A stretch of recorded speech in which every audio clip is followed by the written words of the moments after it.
What's up, Bundu fans? Welcome. It's me, it's Bundu Baz, of course, once again. And it's a beautiful morning, the sun is shining, the weather is sweet. Yeah? Welcome. The good, the bad, and the ugly. What are we up to today? So today is 23rd of the 4th, 23rd of April, Thursday. And in theory, this is the sort of end, the last bit of rundown to the end of this lockdown, the second phase of the lockdown. Yeah. It's been a time, eh? For the most part, it's been quite fun, I think. It's been cool to spend time with my family. My lady and I have spent a lot of time together. That's cool. Yeah. What to say? The good, the bad, and the ugly. Alright, so to date, infections, 3,600. That's okay. Yeah, that's good. 60 odd deaths. Yeah, so that's not too bad. I suppose we have 58 murders a day in this country. That's my other kitty cat. He's a bit camera shy, Ginger. My lady, she ain't too bad on the camera. But Ginger, you don't dig it too much. Yeah. So, low numbers for infections. It is climbing. I mean, I was reading the other day, they climbed by like 170 in one day and 90 in another day. And so I suppose, look, the more we test, the more we're going to find, naturally. There are a few epicenters coming out. Yeah. So for the most part, the numbers are remaining quite low. To me, like surprisingly low. I was expecting a lot worse. So what's the good so far? I have been battling a bit. I asked my lady, I asked my son, what are you, my boy was like, well, it's cool that you can just lay in bed until late and play TV games and watch movies. Yeah, and that's how a 10, 11-year-old, I guess, is meant to think, take things that are cool and they become the norm. For a little person, that's quite fun, I guess. But for us grown-ups, the reality, I suppose, is a bit different. Okay, so the good, the president yesterday, on Tuesday, whipped up a stimulus package, for everybody, for the economy, kickstart the new economy. Okay. 500 billion rand. Let me repeat that, 500 billion rand into the economy. Yeah. Sure. Okay, that's a good thing. Child grants have increased by 500 rand for the next 6 months. Okay. People like me, I suppose, for anyone that doesn't get grants, doesn't qualify for grants, doesn't pay unemployment, is unemployed. I work for myself, but I earn a little bit. I'm below a line, So, I suppose I'm entitled to a 350 rand a month grant for the next 6 months. Yeah, okay. So I suppose those are good things. If you don't have money, 350 rand is better than no rand. However, 350 rand don't really go that far. Definitely doesn't pay rent. And I do know, you can see my little cat, Ginger Ninja. See my ninja cat? Yeah. Interesting. I'm wasting time here. Look, I'm battling to find any good coming out of this lockdown. Law-abiding citizens, good people, kind of decided to listen to the government, as you should. We followed rules. I had made a whole lot of predictions. Man, I'm still battling to see them coming to fruition. Yes, I know America's got a lot of deaths. Yes, I know the numbers climbed up over 2 million of infections. Yes, the number has just reached 160,000 deaths or 200,000 deaths globally. I get it. Do the maths though. There's 8 billion people in the world. 2 million infected and 200,000 dead. Don't quote me on these figures, but go do the homework, man. Okay, blessings to those that are affected by it. And I'm sure the world will be affected by it, as I've said before. But come on, man. Okay, the bad. I'm dying for a cigarette. I ran out of tobacco on Tuesday. I've kind of been stretching it out a bit. However, before lockdown, we did harvest our marijuana plants, our cannabis plants, which are now legal in this country to own. I didn't get a great harvest. Anyway, I did get a nice harvest. So I'm out of tobacco, but I'm able to smoke the plant. So yeah, I'm gonna roll one now, and I'm smoking it like tobacco. The last time I did something like this, I was guiding an English gentleman. We became good friends.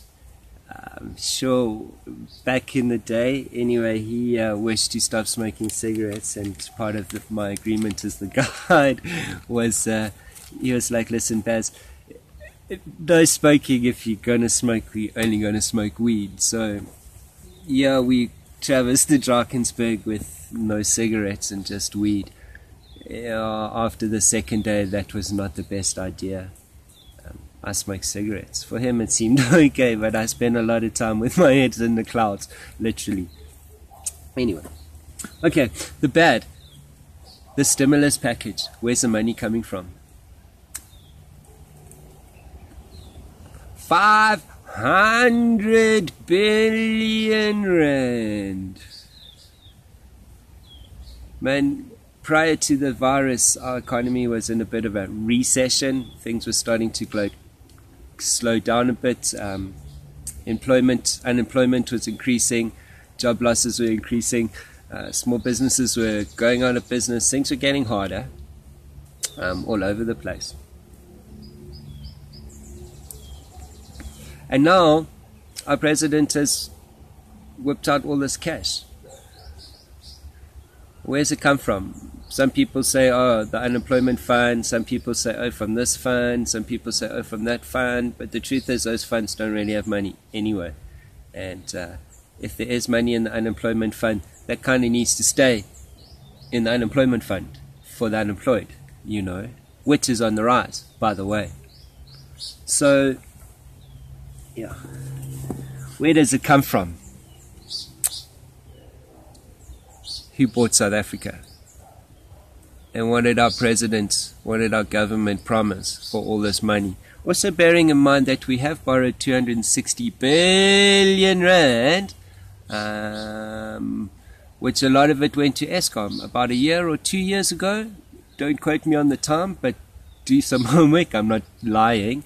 But Eskom had a massive bailout, and they had 240 billion rand debts at the moment. And then they got a massive bailout 2 years ago, maybe 3 years ago, no, 2 years ago. So what happened there? Where did that money come from? And here's another bailout of 500 billion. So now we're like, what, 700 and something billion rand? So yeah, I wonder what the price of us South African citizens are. Okay, so yeah. Where did it come from?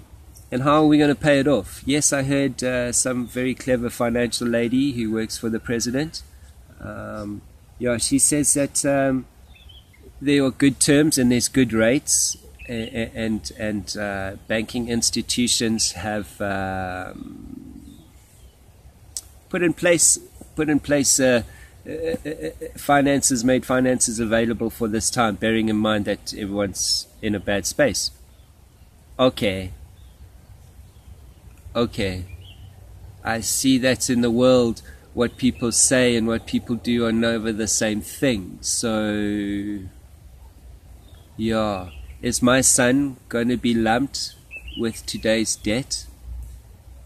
Is my son and your children, your sons and your daughters, are they going to be left to pay a debt? 500 billion rand. What's that dude with his shaved cat? Okay. Alright, so my next question on that, where's it going? Yeah, I know that they've got all these things out. They've put in where this is going and where that's going and whatever. I also read today that some of that money is going to the banks. Yeah, didn't we bail the banks out in 2008, 2009, 2010? Didn't us people, the working class, bail the banks out? Yeah, we've forgotten about that. Yeah, and so where's this money going?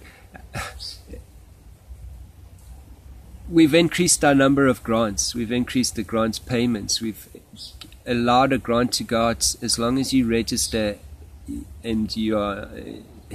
Man, we're giving a lot of money to the people that don't have anything. So, humanitarianism, I get it. I'm the biggest lover of people and I would love to save the world. However, well, let me rephrase that. I'm over people and I would love to save the planet. And right now, I think we need to draw a line, and I think man needs to stand up and like, what's the point? What's the point? How do I say this without sounding a bit crass? But 500 billion rand, and a large portion of that is going to the homeless and the poor and those that don't contribute to society. Okay, it's a sad, horrible thing to say, but man, you can't take from one and give to those that don't give anything back. That becomes an endless pit. And the truth is, it's been an endless pit for over 40 years. You know, before I was born, it has been happening. This isn't a new thing. The people have been given to health organizations and funding non-governmental helping people organizations. But there's still starving people and there's still homeless people, and people are still giving money to those organizations, and those organizations are still doing what they've promised to be doing for 30, 40 years, man. It's not getting better. But everybody's feeling sorry. Oh, this guilt trip.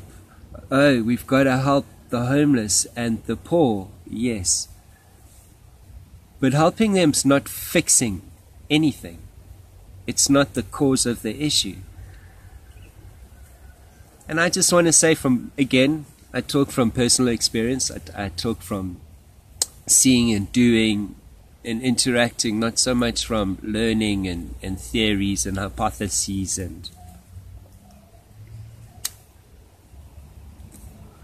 but to be homeless, you choose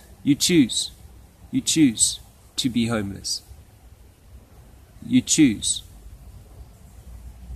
to be that addict on the street. You choose to take that extra sniff. You choose. And you choose not to get out.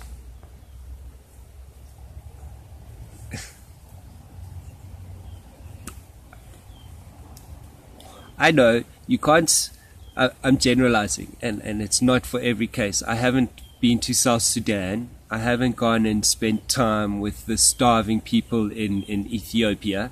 You know, I haven't been to the Democratic Republic of the Congo. I haven't gone and seen child soldiers.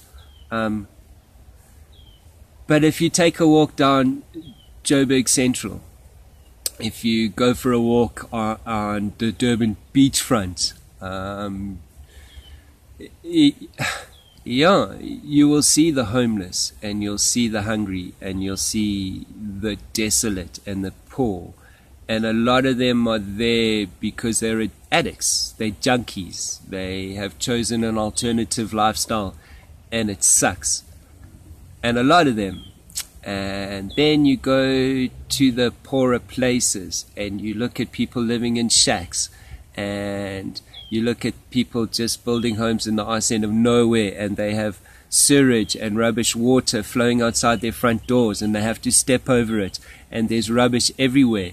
And you know, you look at that and you're horrified. You think, wow, how can people live like this? They choose to live like that. They choose. If you didn't, you would make an effort. You'd dig a drain. You'd grow plants. You'd keep your thing tidy. People wouldn't throw rubbish all over. You'd throw it in one area. People don't. They choose to live in that squalor. They choose not to pay. They choose to find a cheaper alternative way, and that comes with consequences. I am by no means in a good position financially in the world.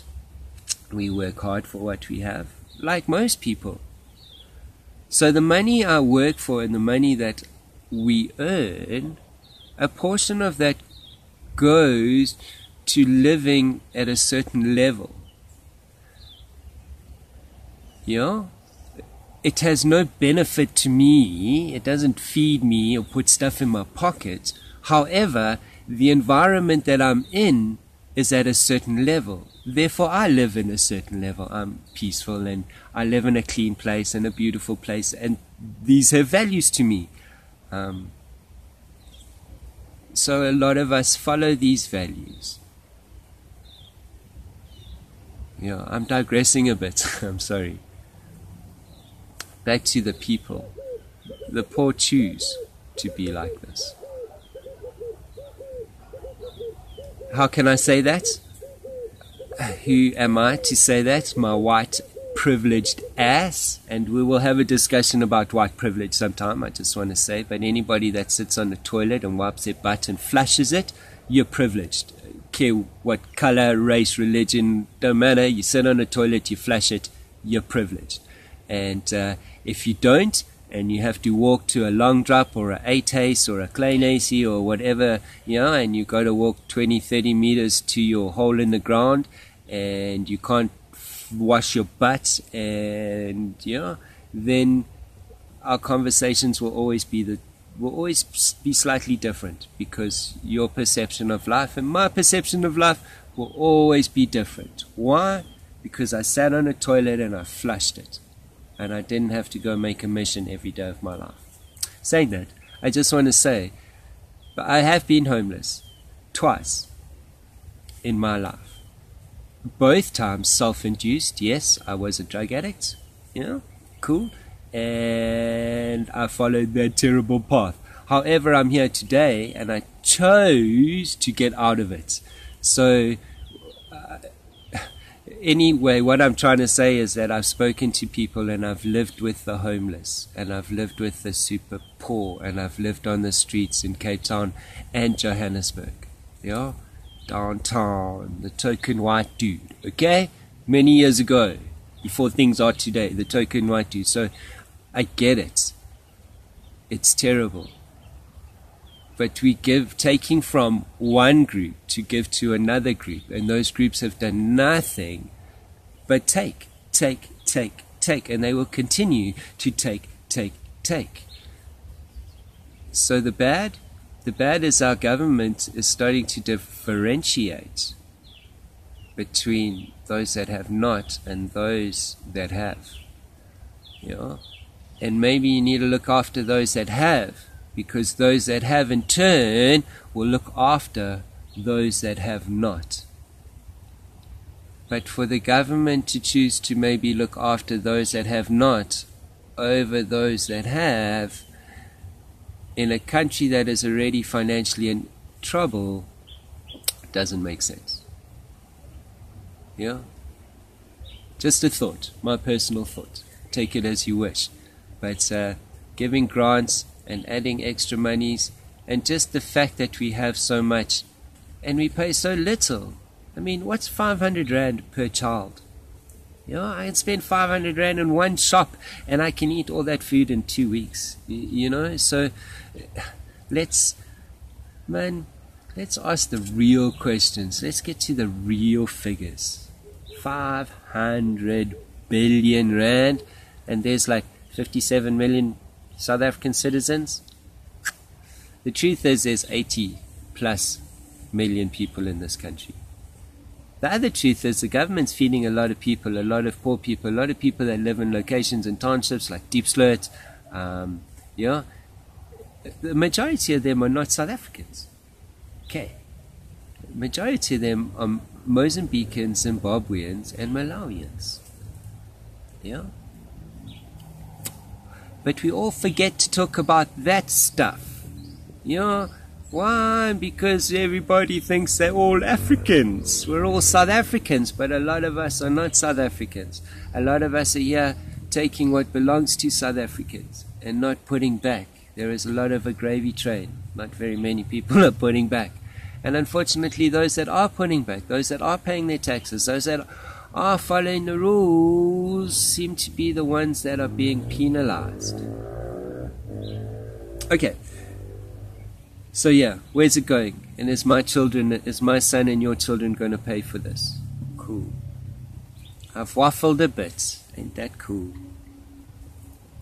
The Disaster Management Act number 57 of 2002. Do you guys know about that? The good, the bad. This is the bad. There's a Disaster Management Act. Of course there is. However, it's got a whole lot of rules, and it would be worth every South African going to read it. It does state that no alcohol, no production or movement of alcohol throughout the borders of the Republic. I'm for that. However, I smoke cigarettes. Now I can't buy cigarettes. It doesn't say anywhere in the state of disaster or in the emergency disaster thingy acts anything about tobacco products. And nowhere has anybody stood up and told me why I can't buy tobacco. So as a presidency, as a government, you want to put me into a lockdown, you want to lock me in my house, but you don't actually want to tell me the truth. You tell me little pieces, little shit sandwiches. 500 billion! And then what? We're going to get to that. And then what? Tonight we are waiting for the president to give another chat. What's he going to do? Extend the lockdown?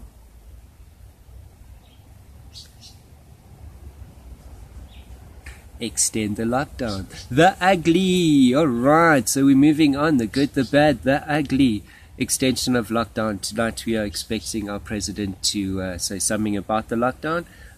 It was, I think, in everyone's belief that the 30th of April at midnight, it's a Thursday, 2020, the government, the president, the lockdown would be over and life would carry on per normal.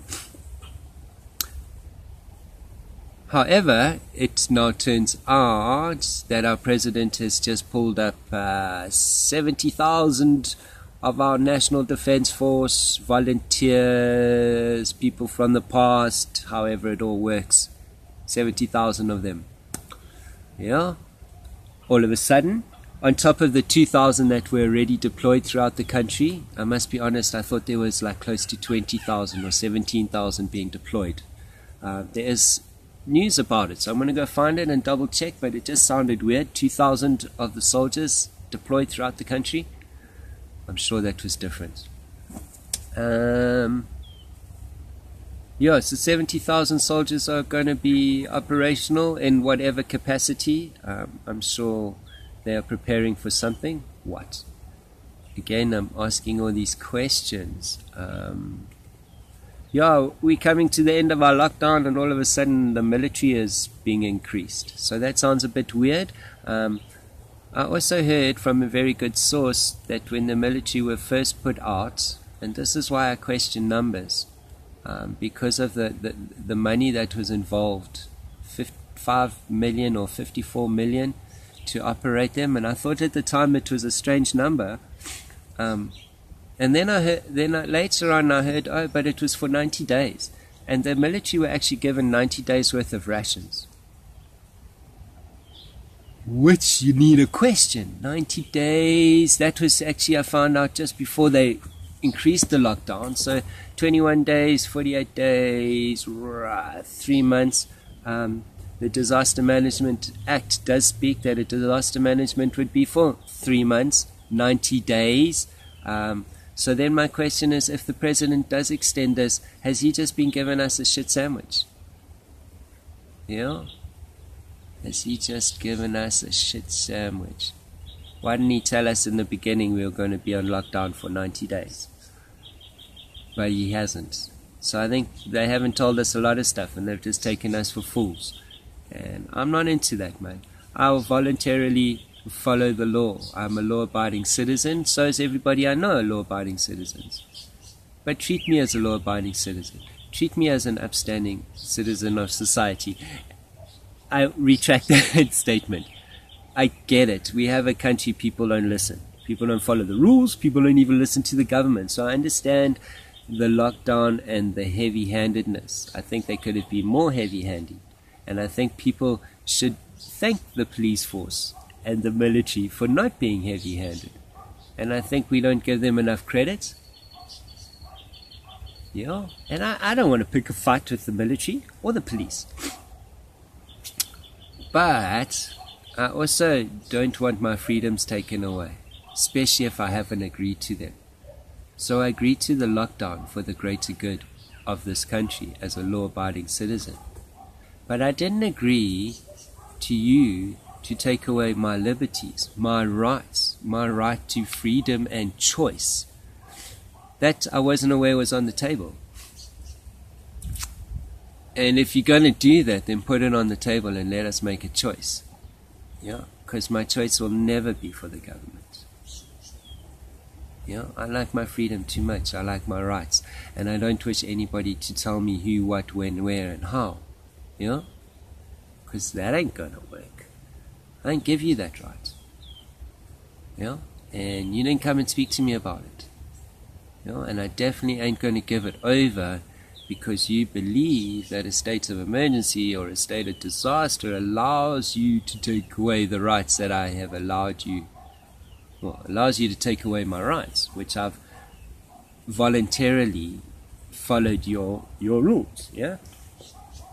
Stop business, don't make money, financially ruin myself, I have no income, yeah?